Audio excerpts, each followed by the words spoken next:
दिल्ली में केजरीवाल की पार्टी आपकी मुश्किलें कम होने का नाम नहीं ले रही है। एक भ्रष्टाचारी पार्टी दूसरी भ्रष्टाचारी पार्टी की जांच में लगी हुई है।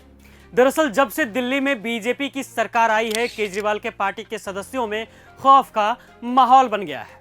आखिर बने भी क्यों ना, बीजेपी केंद्र में भी है तो उसके पास सारे पावर हैं, तो वह दिल्ली में कितनी भी मनमानी कर सकती है। जी हाँ, अब दिल्ली विधानसभा में जब से सत्र की शुरुआत हुई है, तभी से विधानसभा में हंगामा पर हंगामा होता जा रहा है। इस दौरान आम आदमी पार्टी के 22 में से 21 विधायक, यहां तक कि आतिशी मार्लेना समेत विधानसभा से 3 दिनों के लिए निष्कासित रहे, क्योंकि सत्र शुरू होते ही ये लोग नागिन डांस पर उतर जाते थे, तो निष्कासित कर दिए गए। आखिर नागिन डांस करे भी क्यों ना, भ्रष्टाचार की पोल जो खुल रही है। दिल्ली में 10 साल सरकार चलाने के बाद आप अब विपक्ष में है। बीजेपी सरकार आप सरकार के वक्त से पेंडिंग कैग रिपोर्ट विधानसभा में पेश कर रही है। कैग रिपोर्ट में दिल्ली आबकारी नीति को लेकर कहा गया है कि केजरीवाल सरकार ने इस मामले में 2002 करोड़ रुपए के नुकसान कराए हैं। कैग रिपोर्ट में कई गड़बड़ियों को गिनाया गया है। सुनिए अब कि फर्जीवाल की सरकार ने शराब नीति में कितनी गड़बड़ियां की थी। नंबर 1, पहले एक व्यक्ति को सिर्फ 2 दुकानें रखने की परमिशन थी, नई नीति में 54 कर दी गई।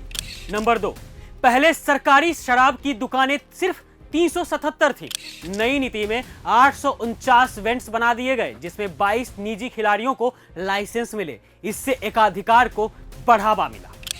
नंबर 3, पहले 60% शराब की बिक्री 4 सरकारी कॉर्पोरेशन से होती थी, नई नीति में कोई भी प्राइवेट कंपनी रिटेल लाइसेंस ले सकती थी। नंबर 4, सरकार ने क्वालिटी चेक के लिए वेयर हाउस में लैब बनाने की बात कही थी, लेकिन कोई लैब नहीं बनी। इससे होलसेलर का फायदा बढ़ा और सरकार को राजस्व का घाटा हुआ। नंबर 5, जिनका इंटरेस्ट मैन्युफैक्चरिंग रिटेल में था, उन्हें होलसेल लाइसेंस दिए गए। इससे पूरी सप्लाई चेन में एक ही व्यक्ति को फायदा हुआ। नंबर 6, लाइसेंस देने से पहले आर्थिक या आपराधिक कोई जांच नहीं की गई। शराब लाइसेंस देने में पॉलिटिकल दखल और परिवारवाद हुआ। नंबर 7, लिकर जोन के लिए 100 करोड़ के इन्वेस्टमेंट की जरूरत होती थी, नई पॉलिसी में इसे खत्म कर दिया गया और कैबिनेट मंजूरी के नियम भी बदल दिए गए। नंबर 8, घरेलू और मिक्स्ड लैंड यूज में शराब दुकानें खोली गई, लेकिन एमसीडी और डीडीए की मंजूरी नहीं ली गई। नंबर 9, क्वालिटी स्टैंडर्ड्स और बीआईएस की रिपोर्ट न होने पर भी शराब बेचने की परमिशन दी गई। टेस्टिंग की कुछ रिपोर्ट दी गई, लेकिन लैब अनऑथराइज्ड थी। साथ ही विदेशी शराब मामले में 51% रिपोर्ट्स या तो पुरानी थी या फिर गायब थी। तो ऐसे काम कर रही थी केजरीवाल की सरकार दिल्ली में। केजरीवाल सरकार की सच्चाई अब तो सामने आ ही गई है, पर सच्चाई सामने ला कौन रही है? बीजेपी। पार्टी के लगभग लोगों का लिंक या तो फिर अपराधियों के साथ जुड़ा है या फिर दलालों के साथ। खैर, फिलहाल जो कैग की रिपोर्ट सामने आई है, उससे तो साफ साफ पता चल रहा है कि केजरीवाल की सरकार ने दिल्ली के लोगों को शराबी बनाना चाहती थी।